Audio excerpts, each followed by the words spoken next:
Alright y'all, welcome back to the video. You can see the day started off with us unloading the four-wheeler, and we are back at the blind right now. One of our spots we have set up for our deer hunting this year. Trying to get everything set up at the property, the last final little touches. But then in the last video we tried to figure out one last location that I think a lot of my monster deer have been hiding at, and that was this beautiful swamp that we found out that we have on our property. So we're still gonna be doing some more stuff down there today. We're gonna put up a new feeder, a new stand, a brand new camera, and hopefully have that spot set up for deer season. We just gotta go around the whole entire farm today, just do a little bit of maintenance, like starting off with the blind. We're gonna clear us a nice path to our blind, to our feeder, so we have a lane so we can shoot. We can see right now it's kind of overgrown. I left it like that just to get the deer kind of comfortable with the area. So they're comfortable now, but I can't see the feeder from my blind. So we're gonna clear a little path through here so we have a nice shooting range. Let's get to it.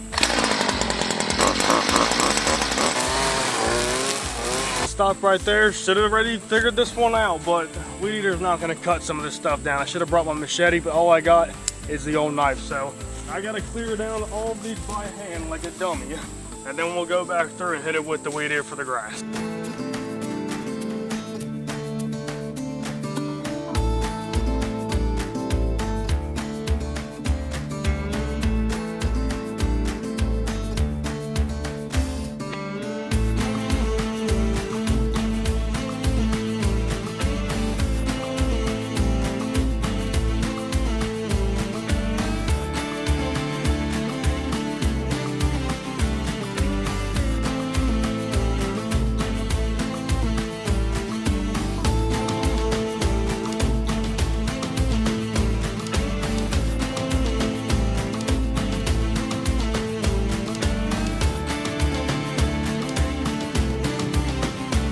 Alright y'all, I am happy with it. Took a lot more work than what it needed to be, but we got her done. A 20-yard shot from the feeder to our blind. I don't want to clear up the area too much, but I mean, they're not really going to care what I've done today. If anything, I just opened up some more grass to them, and I should be ready in the next 2 weeks. So just went around the whole entire property from the backside this way and went to all the feeders, made sure that all my times were good.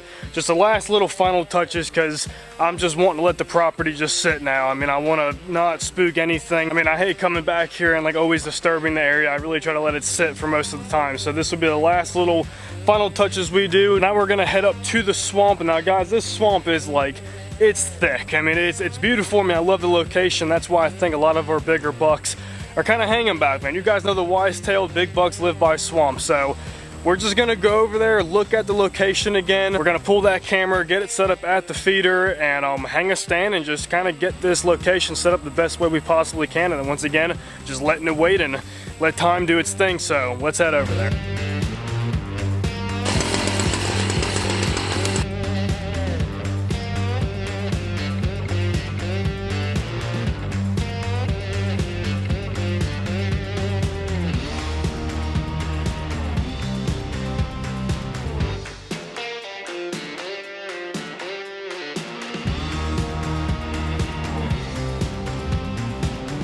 Alright, that is what we're working with, a nice little square. I was going to make some trails for them to kind of find the spot a little bit easier, but deer, they work their magic, man, and they'll make their own. And there's already some back here, so they're just going to have to pattern where this is at, and when they do, they'll be on a schedule. But with that being said, let's get our feeder in here.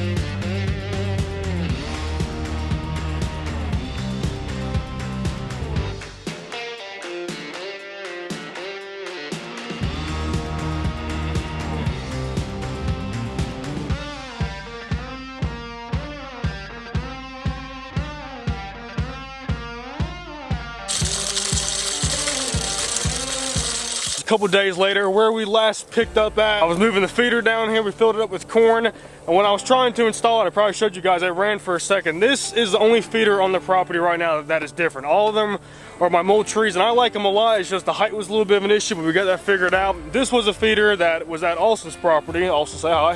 Hey guys.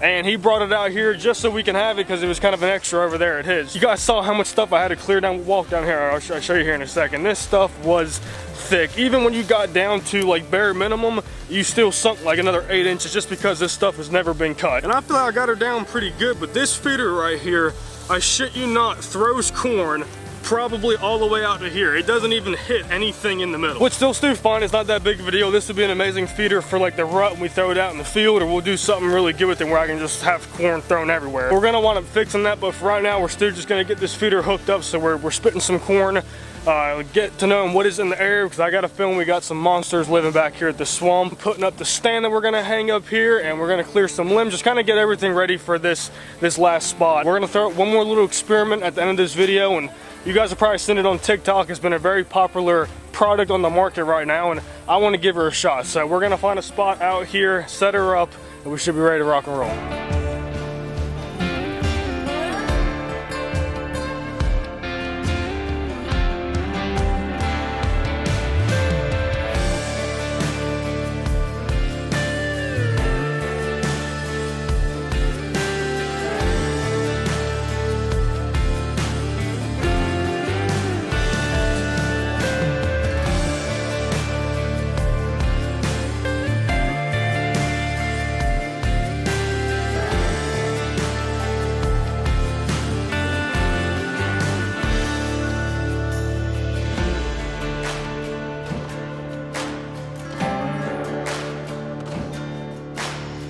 Feeder is set, tree stand is hung, everything is set up. I'm happy, Austin's happy, it's all that matters, and the deer, we just gotta rely on them. They just have to do their part for us to pull this off. We're gonna go hang up one more harness. You guys, you should use them, seriously. I've never been a fan of them, and Austin just showed me like kind of how he hooked it up, and it's a comfort thing, just to be safe. Now, I say that now, when the hunt comes, will I be wearing it? Y'all don't say anything, 'cause if I'm not, I'm lying to you guys right now, but they're nice to have, and if you don't feel comfortable, they are dangerous. Tree stands are dangerous. A lot of people fall out every single year. I don't think you die, but you'll definitely break something. Let's go hang up that other harness. Not gonna film us doing that, and then we're gonna, I don't even know where we're going, honestly, after this. I haven't made up our mind yet, because you kind of need the perfect spot to do it, and I'm also out of cameras, so this is something I wish I had a camera set up exactly for. We'll figure it out. I'll get back to y'all in a second. We're in the radish food plot right now, and you guys have probably seen this all over the market. The thing's hodag. Y'all say what you want to say, that's what I'm going with.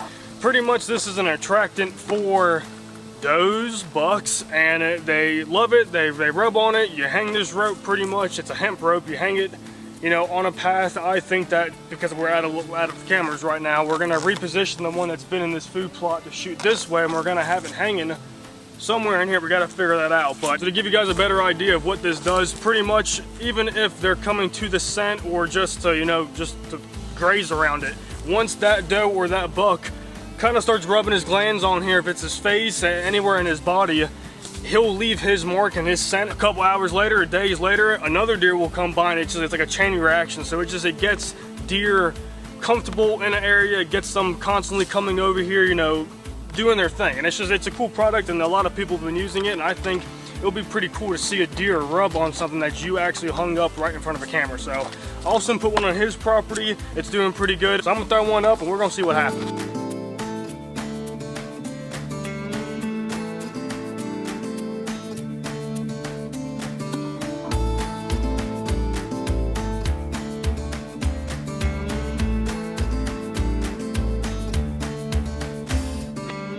Alright y'all, so she is set right here. I did the whole bottom thing you're supposed to, but I want to get the scent in here, and if we need more, we'll buy more. But y'all, this is the last day before opening day, so super excited about tomorrow. And like I said, we have the hurricane coming in, so I don't know how it's going to affect us, but if we have a shot in the morning, we're going to be here to see what is moving around the property. I know you guys have been waiting for all the hunting content. It's been so much preparation for this whole entire farm, and I appreciate you guys sticking around, watching me through this whole journey, and let's just hope we start getting the payoffs come tomorrow. So guys, I really appreciate you watching this video. Till next time, Lit and Bass TV.